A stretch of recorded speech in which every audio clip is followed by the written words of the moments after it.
Today, I'm filing applications for warrants of arrest before Pretrial Chamber 1 of the International Criminal Court in the situation in the State of Palestine.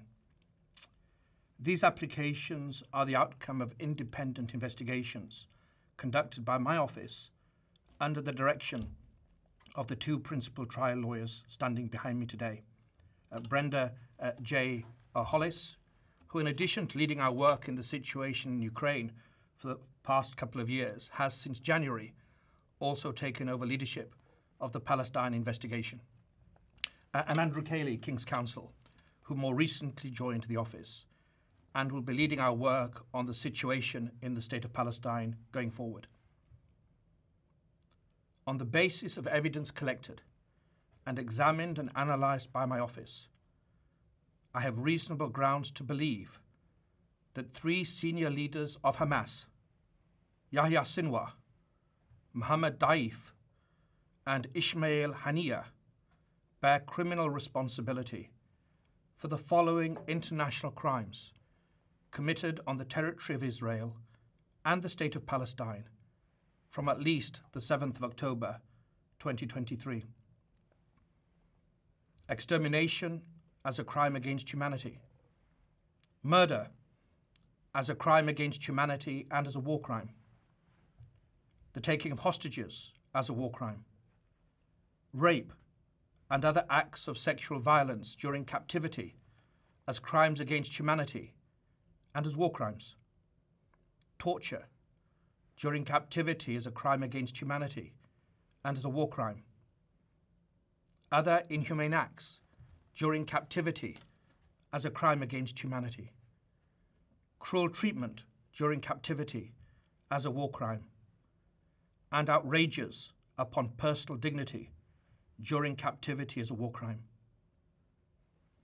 These crimes were committed in the context of the ongoing armed conflict detailed in the applications and as part of a widespread and systematic attack against the civilian population of Israel by Hamas and other armed groups. My office submits that there are reasonable grounds to believe that these three Hamas leaders are criminally responsible for the killing of Israeli civilians in attacks perpetrated by Hamas and other armed groups on the 7th of October 2023, the taking of hostages, and the other crimes alleged in our applications. My office has diligently collected evidence and interviewed survivors and eyewitnesses at the scene of at least 6 major attack locations. The applications rely upon evidence such as CCTV footage, authenticated audio, photographs and video material, expert evidence, and statements by Hamas and the members of other armed groups, including by the alleged perpetrators themselves. Sinwar, Daif, and Haniyeh not only planned and instigated the crimes committed on the 7th of October 2023 in our submission, they also acknowledged their responsibility through their own words and by their actions. They are charged both as co-perpetrators and as superiors. My office also submits today that there are reasonable grounds to believe that hostages taken from Israel, taken from their homes, taken from their communities, have been kept in inhumane conditions, and that some have been subjected to horrendous sexual violence, including rape, while being held in captivity. We have reached that conclusion based upon medical records, contemporaneous video and documentary evidence, and interviews with survivors. We are continuing our investigations into crimes committed on the 7th of October, including investigating further reports of sexual violence. And I repeat and underline my call for the immediate release of all hostages taken from Israel and for their immediate safe return to their families. This is a fundamental imperative, demanded by good conscience, demanded by morality, and demanded by international humanitarian law. Hostages must be released immediately. I can also confirm today that I have reasonable grounds to believe, on the basis of evidence collected and examined by my office, that Israeli Prime Minister Benjamin Netanyahu and Minister of Defense Yoav Gallant bear criminal responsibility for the following international crimes committed on the territory of the State of Palestine from at least the 8th of October 2023. The crimes include starvation of civilians as a method of warfare, willfully causing great suffering, serious injury to body or health or cruel treatment, willful killing or murder, and intentionally directing attacks against a civilian population, as well as crimes against humanity of extermination and or murder, persecution, and allegations of crimes of committing other inhumane acts. It's alleged that these crimes were committed in the context of the ongoing armed conflict and as part of a widespread and systematic attack against the civilian population of Gaza, pursuant to a state policy. Unfortunately, these crimes continue to this day. My office submits that these individuals, through a common plan, have systematically deprived the civilian population of Gaza of objects indispensable to human survival. We have reached that conclusion based upon interviews with survivors, many eyewitnesses, experts, from satellite imagery, statements from Israeli officials, including the 2 individuals subject to the present application, as well as based upon several hundred authenticated videos, photographs, and audio recordings, many of which were taken and shared by victims and eyewitnesses themselves. This systematic deprivation resulted from a decision to impose a total siege on Gaza by completely closing the 3 border crossing points, Rafah, Kerem Shalom, and Erez, for extended periods of time, and by arbitrarily restricting the transportation of essential supplies, including food and medicine, through the border crossings after they were reopened. The siege, the total siege, also involved cutting off cross-border water pipelines from Israel to Gaza, which is the principal source of clean water for the population in Gaza. It was cut off for prolonged periods beginning on the 9th of October 2023, and it was accompanied by the cutting off or hindering of electricity supplies to Gaza from the 8th of October 2023 until today. That conduct took place alongside attacks that killed civilians, including people queuing for food, the obstruction of aid delivery by humanitarian organizations, and attacks on aid workers that forced many of those same humanitarian organizations to either cease operations or limit their life-saving efforts in Gaza. The tragic effect of the use of starvation as a method of warfare against Gaza's civilian population is acute, it's visible, and it's widely known, and it's confirmed by multiple witnesses and victims, including local and foreign medical doctors. That starvation has caused and continues to cause deaths, malnutrition, dehydration, and profound suffering among the population. Famine is already present in some areas of Gaza, and it is imminent in others. My office charges Netanyahu and Gallant as co-perpetrators and as superiors in the commission of these alleged crimes. Israel, like all states, has the right to defend its population. It has every right to ensure the return of hostages that have been criminally and callously taken.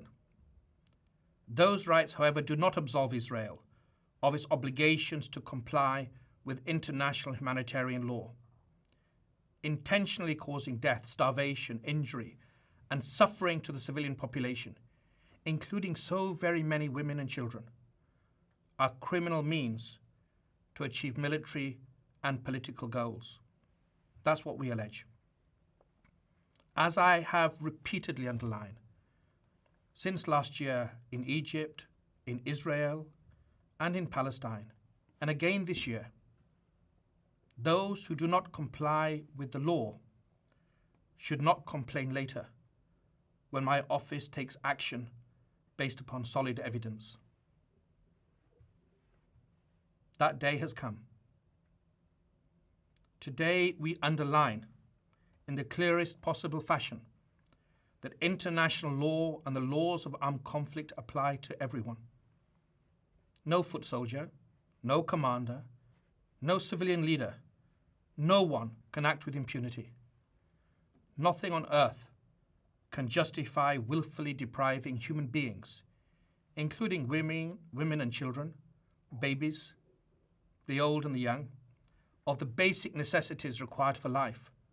Nothing on earth can justify hostage taking or the targeting and killing of civilians.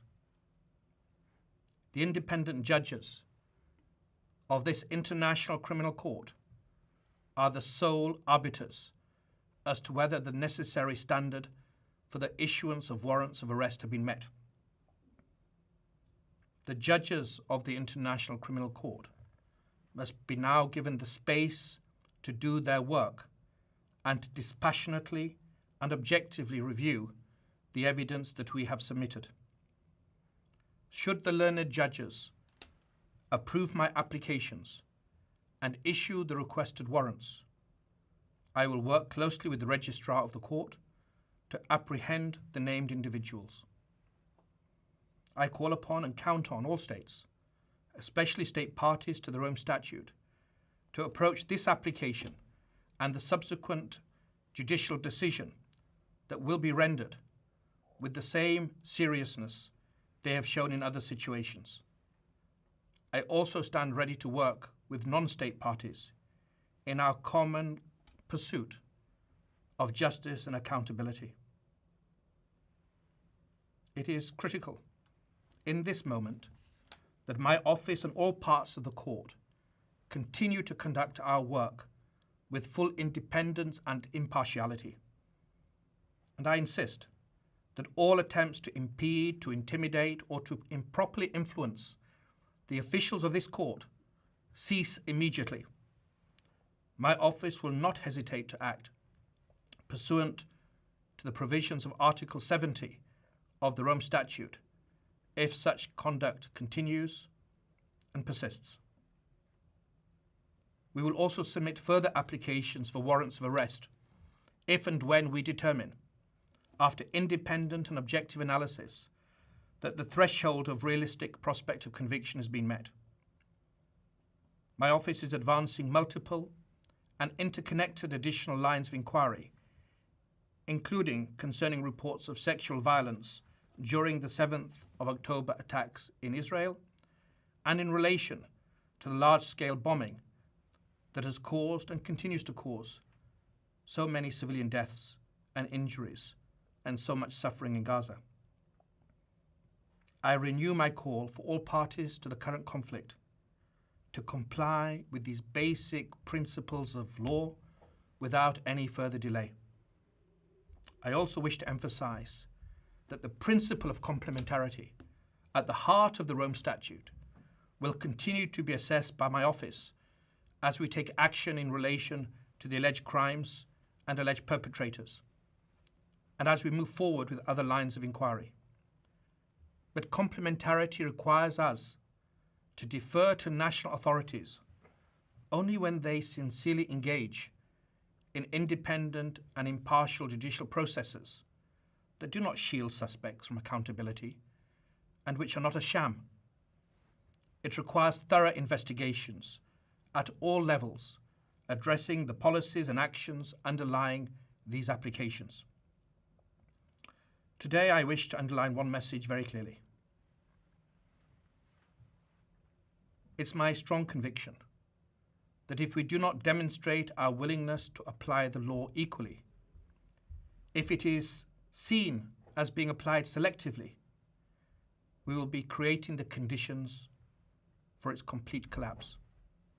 And in doing so, we would be loosening the remaining bonds that hold us together, the stabilizing connections between all communities, all individuals, the safety net to which all victims look to in times of suffering.